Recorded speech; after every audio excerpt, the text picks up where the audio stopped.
Today's lesson is on the use of conversion factors and where we get them from, their sources, and eventually how to use them. So conversion factors, much of what we do in chemistry from a mathematical standpoint actually comes down to unit conversion. Regardless of the type of problem, if you really look at it objectively, you see that it technically is probably just going to be a unit conversion, which means changing a quantity from a value in one unit to what its value would be in a different unit. To complete a conversion factor, we must know something known as the conversion factor. And the definition of a conversion factor is actually a couple of them. A statement of equality between two units. As an example, 1 minute equals 60 seconds, so we know how many of one equals how many of the other. 1 minute to 60 seconds. We can also say that it's a fraction in the way that we represent them mathematically, for their use anyway.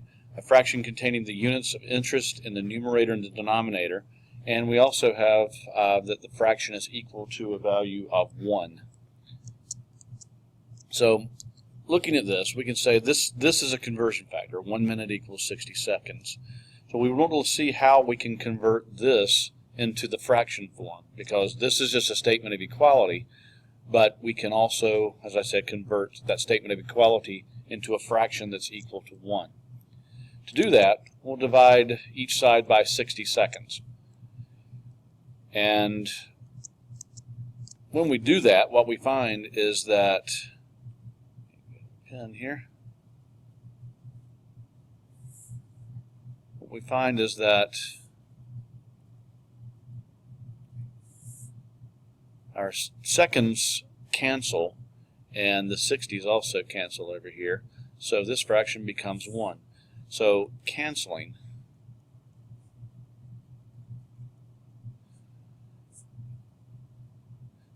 to cancel doesn't mean that they go away. It just means that they become 1. So 60 seconds over 60 seconds equals 1. Okay, so but it's important to note that if you cancel units, they haven't gone away. They've just become 1. Okay, so 1 minute over 60 seconds is equal to 1. Now, this is sort of unique in science in that if you said 1 over 60 equals 1, you wouldn't be correct. 1 over 60 does not equal 1. But 1 minute over 60 seconds, a minute worth of time and 60 seconds worth of time are equal to one another. So in that scenario, by putting the units in, 1 over 60 does become 1.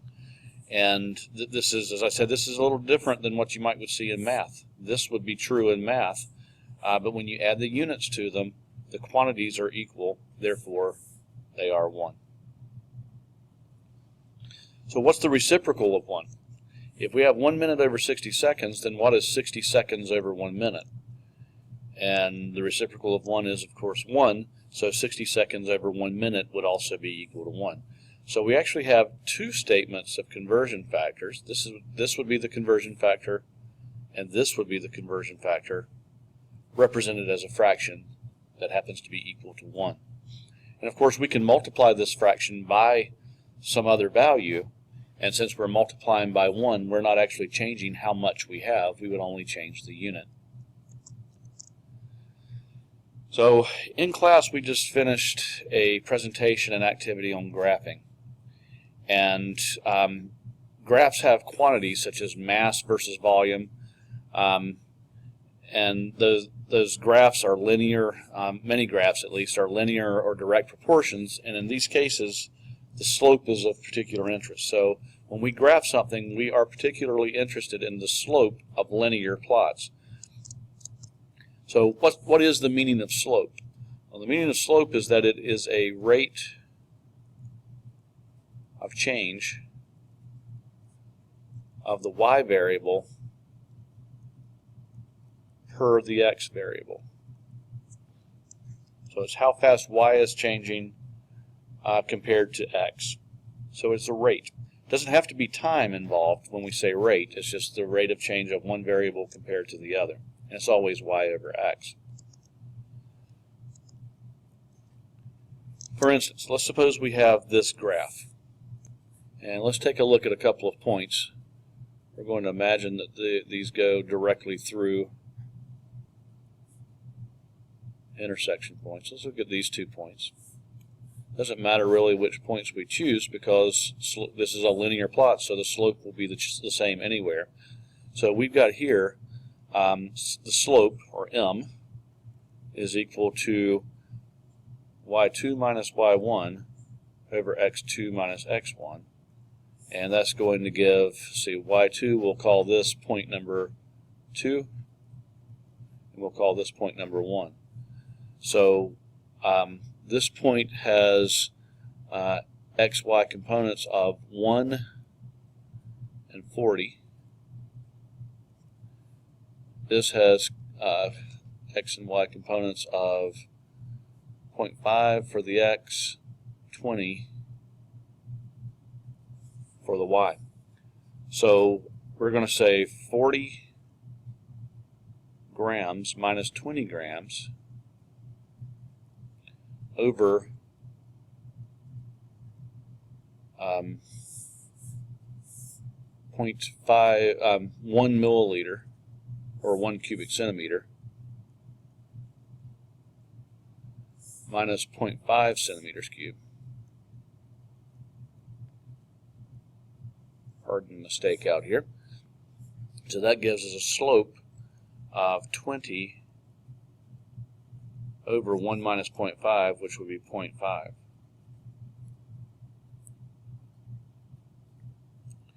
Now, and that would be grams per cubic centimeter. And 20 divided by 0.5 is going to be 40 grams per cubic centimeter. So the way we would interpret this slope is that we would say there are 40 grams of gold for every 1 milliliter, or 1 centimeter cubed, excuse me, for every 1 centimeter cubed. So another way of putting that as a statement of equality, 40 grams of gold, AU is gold, equals 1 cubic centimeter of gold. And as you can see, this is a linear plot, and one thing that you should remember from your math classes is that the slope of this line is the same everywhere along the line itself. So we could choose any 2 points, and we really just pick a couple of convenient points for to calculate because, as I just said, they're convenient. Okay, so this becomes a statement of equality. Okay, now we can do this for, and this you can also see is not going to have a y-intercept of 0. It's going to come in, 0 is right here, so we would actually have, this is a linear relation rather than a direct proportion. But this is also probably experimental data. So slopes are, when we look at the slope of a line, we can say that calculating the slope of a line and getting a relationship between the two is something that we can do for any direct proportion. So we can carry out that process for any direct proportion, and when we do that, that provides a source of conversion factors. You'll notice that the last thing that I wrote on the last slide was that 40 cubic centimeters of gold equals 40 grams of gold equals 1 cubic centimeter of gold. So that gave you a relationship between the mass of gold and the volume of gold. That can be very useful in problem solving. So number one source of conversion factors is that we can collect data, graph that data, and then find the slope if linear, and the slope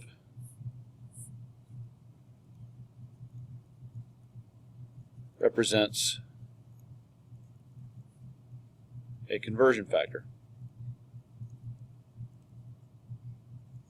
In fact, we can say that any conversion factor is the slope of the plot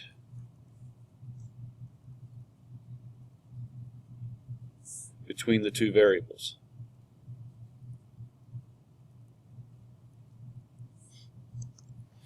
Nonlinear plots are not as directly useful here. We can get constants of proportionality for them, but if we have something like a parabola, the slope is continually changing, so that leads to a little more complex situation. So we can't just take the constant that comes out of an equation and use it as a conversion factor if it's not linear. And we also find there's a difference between linear relationships which aren't directly proportional. They need special consideration because they tend to have y-intercepts.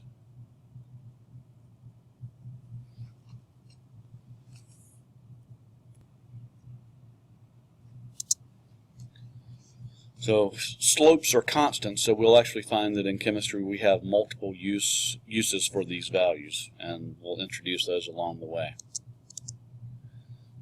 Second source of conversion factors is going to come from the fact that sometimes data collection and graphing isn't always practical. If you're solving a problem for homework, for instance, and you need a conversion factor, you more than likely can't collect data and graph it and find the slope unless you happen to have lab equipment at home. So the source of conversion factor number 2 is strictly through calculation. So an example would be how many cubic inches are there in 53 cubic feet. Okay, so to do that, we can make a statement of fact that we can say that 1 foot equals 12 inches. Okay, but that's not quite what we want. We're interested in how many cubic inches are in a certain number of cubic feet. So our issue is that we have, if we've got a cube,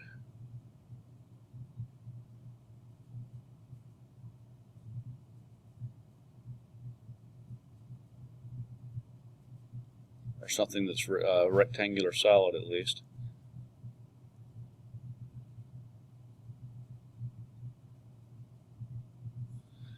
and when we look at this, we've got, let's say we have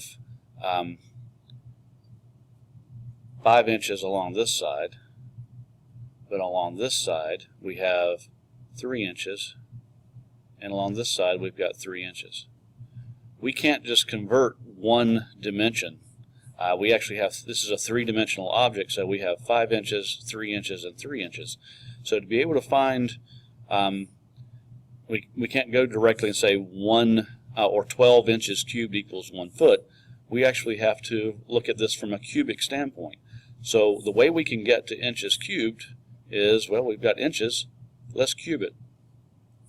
So if we cube both sides of this equation, that gives us 1 foot cubed equals 12 times 12 times 12 is 1,728 inches cubed. So we can say that for every one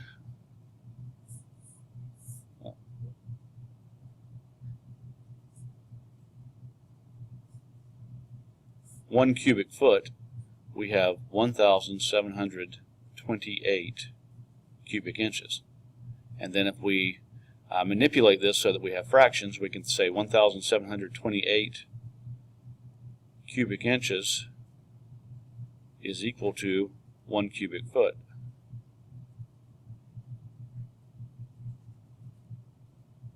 Or 1 cubic foot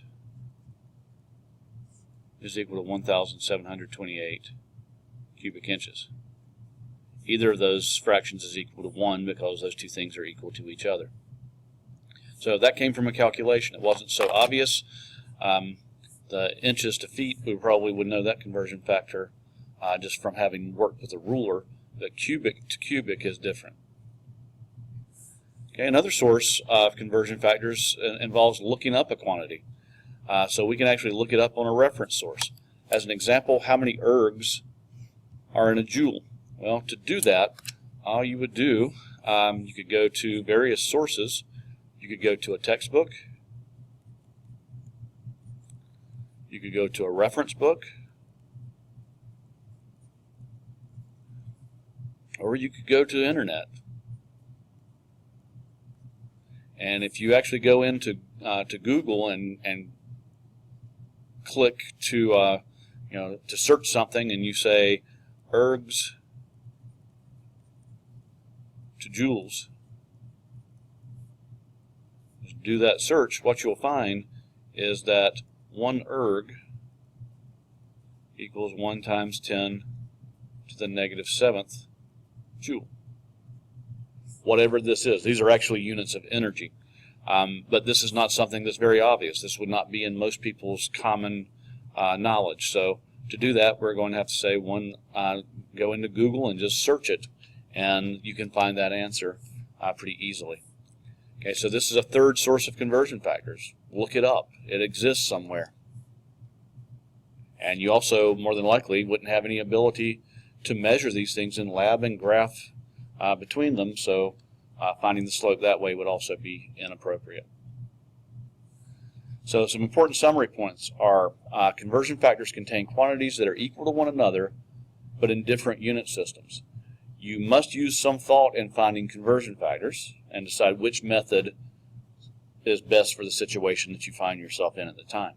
So it's sometimes going to seem like you're solving problems and you don't have all the information, but in some cases you're going to have to find that information. It may not be given to you directly. It may be that you actually have to search for that somehow, or calculate it, or carry out a lab procedure. Okay, let's look at a common type of conversion, and that would be a conversion within the metric system.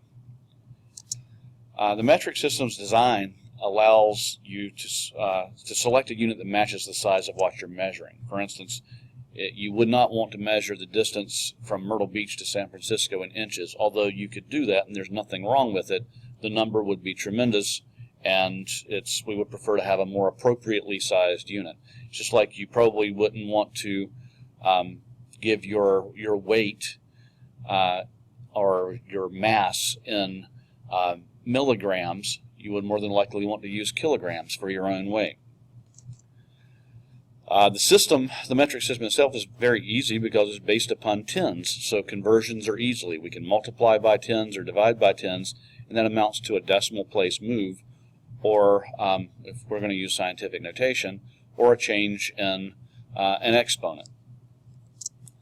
To change the units, we simply add prefixes to the base unit. So for instance, if the base unit is gram, that's the base, we may do something like add a prefix in front, or a kilogram prefix in front, and these prefixes actually represent something that we would call a multiplier. Milli and kilo are multipliers of the base unit. So you have a conversion factor table, metric conversions on the documents that I gave you on the first day of school. Your reference tables should be the last sheet of paper in the reference tables, and this shows the multiplication factors for all of your various prefixes. Our base unit would be right here. There is no prefix, and the symbol would be the symbol without a prefix, so it would be gram, liter, meter, second, joule, and so forth. And the multiplier for this, let me write this over here, that's your base. The multiplier for the base is going to be a 10 to the 0 power. And you can see that that's between 1 and -1 if we're looking at the moving up and down the table. So let's find out how to do this. Let's give the conversion factor between milliliters and kiloliters. So we've got milliliters, ml, to kiloliters. When you look at your conversion factor table, what we want to do is, well, first of all, let's select one of these as 1. Let's say that we select our first one as 1. So in 1 milliliter, how many kiloliters are there? Keep in mind you could have also done this as 1 kiloliter to how many milliliters. It works either way. What we would want to do is look up the multiplier. And you should look at your table as I do this. When you look at milli, milli means 10 to the negative third. Kilo means 10 to the third. All we have to do to get the value that goes in kilo is subtract the start exponent and the final exponent, or end exponent. Okay, so I've got a negative 3, and I've got a 3 here, so I'm going to say negative 3 minus 3, and that equals negative 6. This is a new exponent.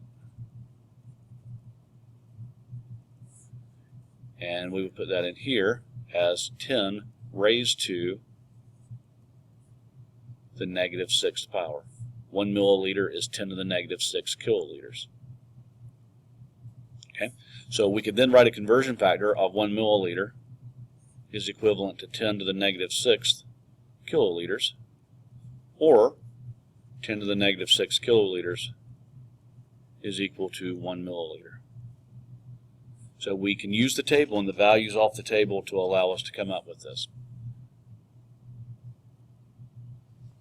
All right, let's try another. We want to find the conversion factor between centigrams and hectograms. Prefixes are centi and hecto. Usually if you have a 2-letter unit, the first letter is going to be a prefix. Okay, so to make it easy, let's say 1 centigram, first one on the left. Centi means 10 to the negative 2.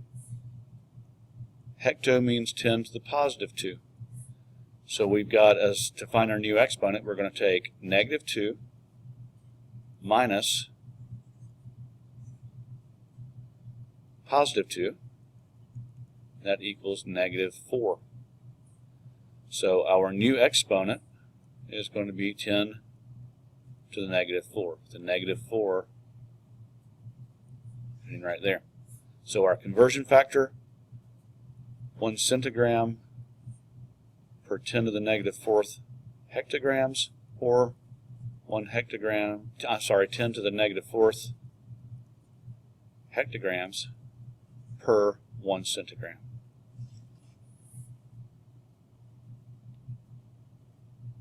Okay.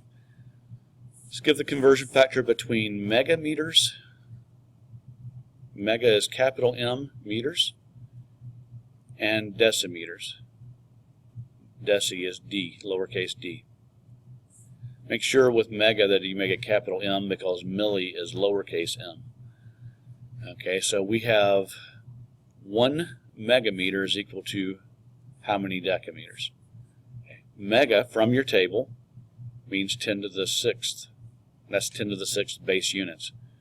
Deci means 10 to the negative 1. Okay, so we have 6 minus negative 1. 6 minus negative 1. And that equals 7. So we can then say 1 megameter is equal to 10 raised to the 7th power decimeters. And of course you can write your two fractions.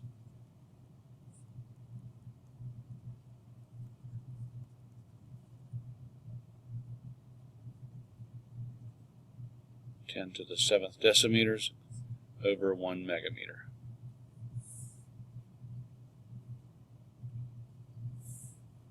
One last one so that you can see the pattern one last time.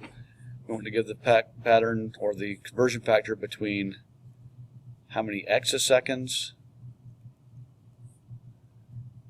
equal how many picoseconds. Some people say pico, I say pico. Okay, we're going to say one of these equals how many of these. By assigning 1, that's giving you a start point. Exa is 10 to the 18th power, very large unit. pico is 10 to the negative 12, very small value. So our new exponent is going to be 18 minus a negative 12, and that's going to equal 30. So 1 exasecond